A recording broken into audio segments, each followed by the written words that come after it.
So, Father, based po doon sa mga explanation nyo po, so technically sa nangyayari po ngayon ay dapat po na arestuhin na talaga si Senator Bato at ito po bang ginagawa ng Senado naman po sa side po ng Senate na pagbibigay ng protective custody kay Senator Bato, ito po ba ay naaayon sa batas at po pwede po nilang gawin kasi up until now po ay si Senator Bato ay nandito po sa Senado? Yung protective custody na yan ay walang basehan yan sa batas. Konsepto na inimbento lang sa kagustuhan ni Peter R. Cayetano na protektahan ang isa sa mga member nila.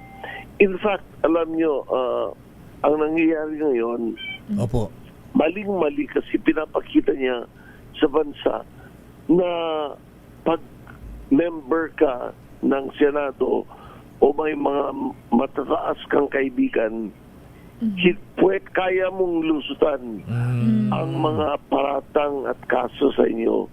So there is no such thing talaga as protective custody. Walang basahan yan sa saligang batas o sa anumang batas natin.